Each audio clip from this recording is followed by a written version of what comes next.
Stanley Chokera has lived here since 1982 as a mechanic in Roysambu near the Garden Estate in Nairobi. He knew the late Samuel Kivuitu, the former chairman of the defunct Electoral Commission of Kenya, ECK. Before and after the disputed 2007 presidential election. What led to the infamous 2007-2008 post-election violence. To him, he was more than a client. He was a personal friend. The late Kivuitu has been battling throat cancer, collapsed moments after he underwent X-ray scans at the MP Shah hospital in Nairobi, and his body was taken to the Lee funeral home. He passed on at about 10:30 p.m. last evening. Chokera, who was his mechanic in this rather crowded garage, winds up his work early Tuesday to mourn someone who lived a quiet and controversial life at the same time. Tasema pole. Pia isipokuwa tumuombea hatuna kitu la kufanya. Tunasema alikuwa mtu mzuri. Pia hatuwezi amua kwa sababu Mungu ndiye anajua zaidi, ndiye anamjua zaidi.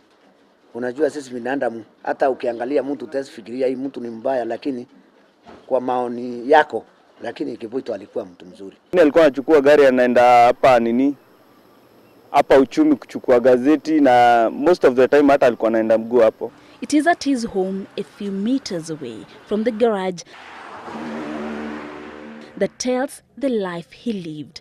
A simple gate with no guard and not very secure fence.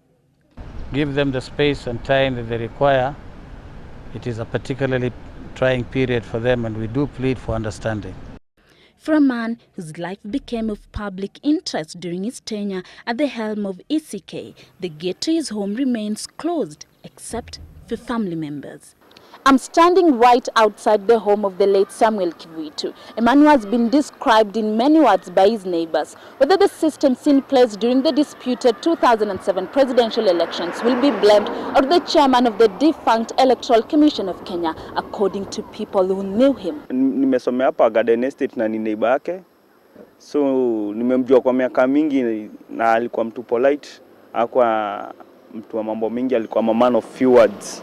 But in an interview conducted in July 2011, a time when cancer had taken toll on him, the late Kivuitu passed away at the age of 74, indicated that his friends deserted him when he needed them most.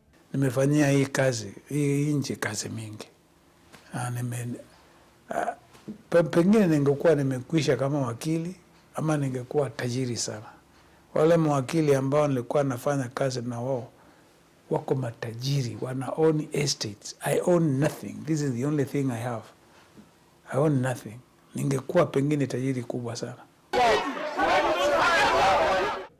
Although he will be remembered for the mad election in 2007. Can't trace them. So we'll read to you what we have received. His family says they want to give him a decent send-off, and they choose to remember him for the precious moments they shared. He's survived by his widow and 6 children. It has been felt that the funeral arrangements and the announcement of the funeral date will not be made at this time, giving both time and space both to the family and to those who are taking part in the general elections. Kivuitu was appointed the chair of the then Electoral Commission of Kenya, ECK, by former President Daniel Arap Moi, and managed the elections in 1997 and 2002. He was later reappointed by President Mwai Kibaki to preside over the 2007 general election. Kivuitu, a lawyer by profession, was elected the Member of Parliament for Parklands between 1969 and 1974, as well as between 1983 and 1988. He schooled in Tanzania and Uganda. Judy Kosgei, Citizen Live at 9.